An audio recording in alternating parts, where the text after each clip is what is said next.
Hello students, question number 29 from JEE Main 2022, 26 July, shift 2.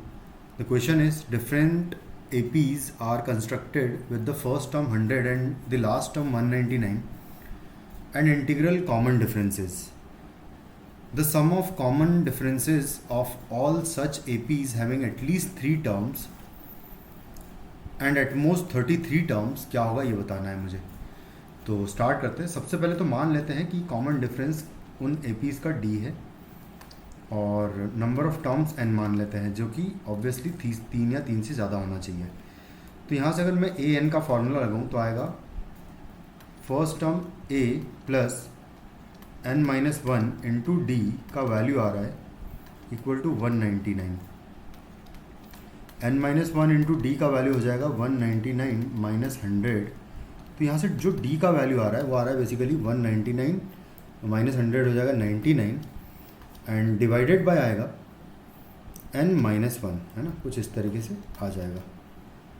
अब यहाँ पर जो n का वैल्यू है ना, वो n का वैल्यू हो सकता है 3 हो सकता है, 4 हो सकता है, 5 हो सकता है, से इस तरीके से हो सकता है आगे जितना भी करना चाहें। उसमें मुझे जो d है वो इंटीग्रल मिलना चाहिए। अगर मैं n is equal to 3 put करता हूँ तो यह आएगा d इज इक्वल टू 99/2 आएगा, जो कि एक्सेप्टेबल नहीं होगा बिकॉज ये इंटीजर नहीं आ रहा है, क्योंकि इंटीजर कॉमन डिफरेंस चाहिए हमें सारी एपीज़ का जो भी चाहिए। तो n की वैल्यू बेसिकली सबसे पहले तो 4 हो सकती है। तो d इज इक्वल मतलब बेसिकली ये है कि n-1 जो है मल्टीपल ऑफ 3 होना चाहिए पहली बात तो, और मल्टीपल ऑफ 3 होने के साथ साथ अगर 99 को फैक्टराइज करें तो देखो क्या क्या हो सकता है। तो जब 99 को फैक्टराइज करेंगे तो आएगा 3 इंटू 3 इंटू 11।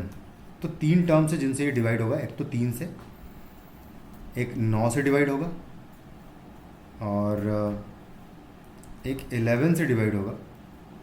ठीक है, इस तरीके से टर्म से डिवाइड होगा बेसिकली।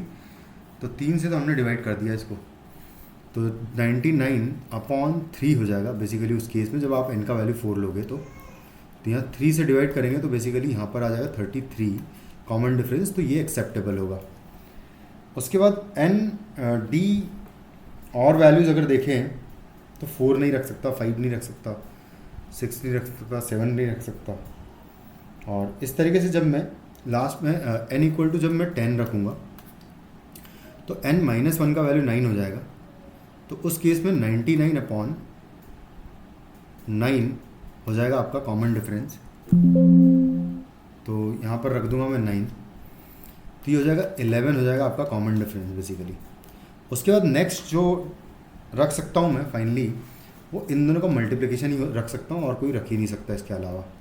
तो 33 यानी कि n की वैल्यू 34 रखेंगे, उस केस में आपको सिर्फ मिलेगा इंटीग्रल कॉमन डिफरेंस।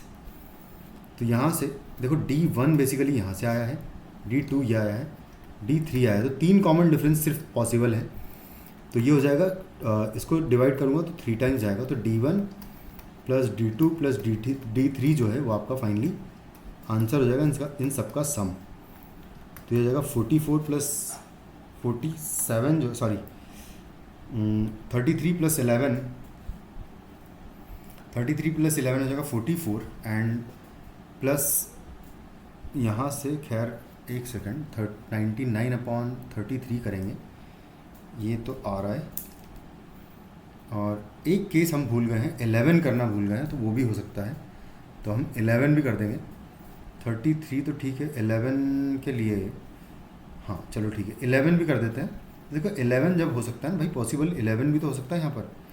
तो 11 जब करेंगे तो उस केस में 9 आएगा।